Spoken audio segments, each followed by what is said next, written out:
Naririnig ka nila ka-misteryo stories. Ikaw ang susunod na kwento.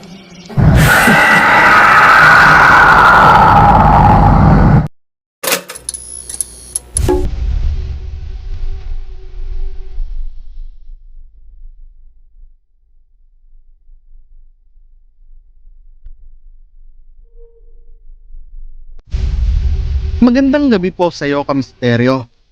Pakitago na lamang po ako sa pangalang Chris.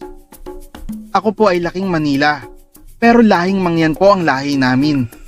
Mula kay Papa at pati na rin kay Mama, dahil kapwa sila ay nagkakilala sa Marinduque. Well, si Papa mismo ang nagsabi sa akin na ilan sa mga lahi na matatagpuan sa Marinduque ay ang mga Mangyan. At yun ang aming lahing pinagmulan. Proud Mangyan ako, Kamisteryo, at tuwang-tuwa ako na may kinikilala kami na pinagmulan. So ayun na nga, nabanggit na natin ang Marinduque. Unang beses ako na makakapagbakasyon sa lugar na sinilangan ng aking mga magulang. Sa Roro pa lamang ay masasabi ko na sobrang ganda malamang ng Marinduque. At karagatan pa lamang na nakapaligid dito ay napakaganda at yaman na. Ako, si Papa at si Mama ang magbabakasyon kina Lola sa isang baryo na di ko nababanggitin kung saan mismo sa Marinduque. Napakaganda at preskong presko ang kapaligiran dahil sa mga malalaking kapunuan na pinananatiling namumuhay doon. Nakarating na kami sa baybayin ng Marinduque at nagumpisa na muling sumakay sa van na maghahatid sa amin door to door. Marami kami at siksikan sa loob, kaya may kamurahan ng per head ng paghahatid. Sulit na yon at door to door naman din ang hatiran. Magmula sa gate ng subdivision namin sa Marikina, susunduin kami ng van papuntang port ng Batangas, sasakay sa Roro, at muling sasakay sa van pagdaong sa port ng Marinduque. At syempre, ihahatid sa mismong kanto o pintuan pa nga ng bahay ninyo kung sa tapat ng kalsada lamang kayo naninirahan. At ito ay for only 2,000 pesos per head. Papunta pa lang yun ha. Iba pa ang pauwi. Pero para sa akin ay sulit na yun, Kamisteryo. At no hassle na rin. Tapos, may makakatabi ka pa na super cutie na chicks sa upuan ng van. Sulit na talaga ang biyahe. Nang makarating na nga kami sa bahay nila Lolo at Lola, ay talagang napahanga ako sa ganda nito. Isa pala itong modern bahay kubo. Sobrang relaxing, kahit sa mata pa lamang. Agad kaming nananghalian habang masarap na nagkukwentuhan. Hiraan makatikim ng mga ganito kasarap ng mga Tanghalian na kasi nang kami ay makarating. fresh na mga seafoods. Pagkatapos nga nito, ay lumabas kami para manguha ng buko, para mainom at para kumuha na rin ng niyog na gagamitin para sa ulam na igagata mamayang gabi. Oh, ilag ha? Baka mabagsakan kayo dyan. Eto, malauhog to. Oh, yung gusto dyan, oh. Ito. Oh, ilag lang dyan ha. Tamaan kayo sa ulo nito. Comatose kayo. Oh, eto pa oh. Pagkatapos nga Eto, pwede ng itong masayang panggata. oras na iyon, Oh. ay nagpasya na kaming umuwi sa Eto. bahay. Oh, eto, pwede tingnan mo. Pagkarating nga sa bahay, ay nagsiesta muna kami sa isang kwarto dahil sa sobrang pagod na rin mula pa sa biyahe. Pero maya-maya pa nga ay nanaginip ako ng napaka-weirdong panaginip kung saan may isang napakagandang babae raw ang naging nobya ko at maglalapat daw ang aming mga labi. Pero biglang nahirapan akong huminga at nagdilim ang kapaligiran. At bigla na lamang akong nagising. Hindi naman mainit at presko naman at lalong May electric fan naman sa kwartong iyon. Pero pawis na din pala ako ng mga sandaling iyon. Napansin ko na madilim na pala ang paligid. 6:30 na pala. Isa po yan sa dalawang naranasan ko na kakaiba habang nandoroon kami sa Marinduque. At ang pangalawa ay nangyari 2 days bago kami tuluyan na umuwi pa Maynila. At yun rin po ang naging dahilan upang hindi na namin hintayin pa na matapos ang 2 araw pa. Maganda naman doon sa Manila. Kaso masyadong maingay. Pero ganun pa man, maraming mga magandang puntahan. Maski pa gulping ganda ng Maynila hindi ko ipagpapalit ang Marinduque. Buti nga't nakapasyal ka din sa atin Hindi ko palalagpasin to. Gabi nangyari ang karanasan kong ito. 2 araw bago ang napipintong pag-uwi namin sa Maynila. Nasa labas kami ng modern bahay kubo nila Lola ng mga oras na iyon. At sa pagkakaalala ko, ay mga nasa 7:00 na iyon ng gabi. May lumapit sa amin na isang napakagandang binibini na may dalang basket na sa kalaunan ay nalaman namin na dinaing na isda pala ang laman nito. Habang ang pinsan ko naman na si Ralph ay tila ba di nagandahan sa chicks na lumapit sa amin at sige lang ang kaka-cellphone nito. Sa isip-isip ko, marahil sanay na siya sa babaeng naglalako na ito at di na bago sa paningin niya.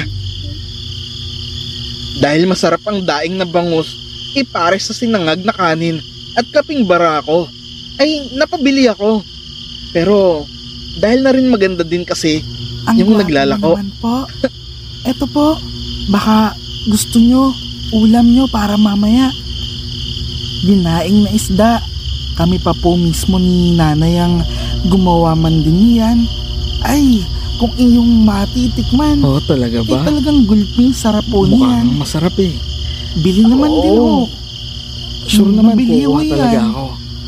Yan, masarap yan. 103. Halos isang buong araw na Masarap yan sa sinangag. suka. Tapos sa kaping barako. Pagkatapos Bili nga, na.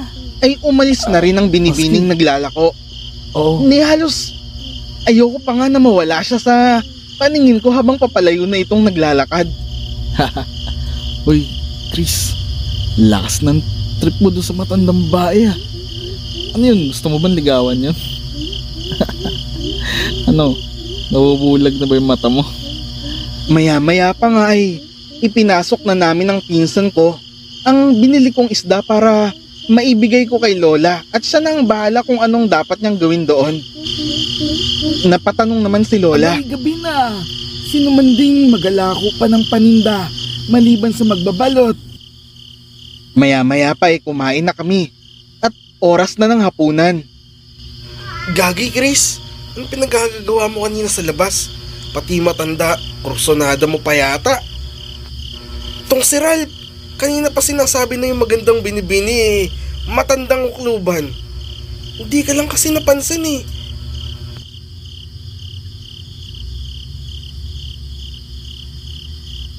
Nang maya-maya pa nga ay nagulat kami nang biglang magsisisigaw si nanay. Ay, alama! Ano po nangyari sa inyo? Bakit po nagsisisigaw kayo? Ano po ba yan? Ay ma, ano pong nangyari? Baka naitlogan po ng langaw kaya may mga magots na? Kaso po, di ba binabad yan sa suka na may bawang? Bakit po nagkaganyan? Saka, grabe naman kung nag-iba ka agad ang itsura. Nagmukhang nabubulok na. Saka ma, bakit parang hindi na po siya mukhang isda? Wait nga lang po.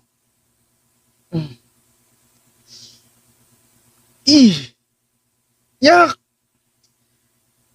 Hindi po ito isda, ma. Lola, karni po ata ito.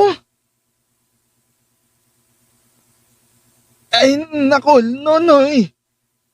Akin na nga at itapon na nga natin iyan. Bagang aswang ang nabilihan mo niyan. Ralph, Nonoy, ano bagang itsura ng nagatinda? At sa pagtataka ko man din ay kung bakit gabi na ay may nagalako pa ng isda ay. Gulping haba ng buong maghapon sa gabi pa na tipuan na magbahay-bahay. Aswang, Nay?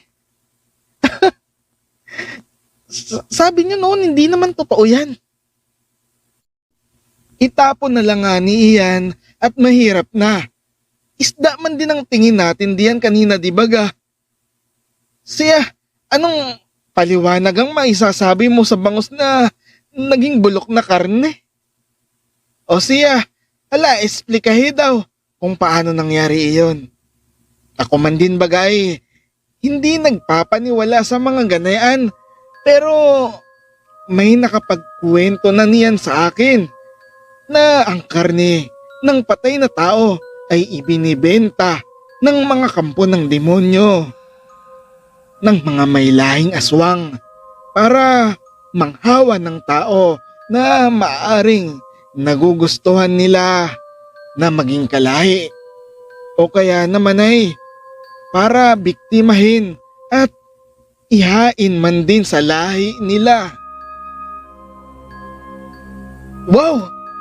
Ang creepy naman po nun la. Pero ibig sabihin po ba nun eh crush din ako nung magandang binibini na nagtitinda? Ha? Anong magandang binibini, Chris? Lola na yun. Gurang na yun. Seryoso, Chris? Ano?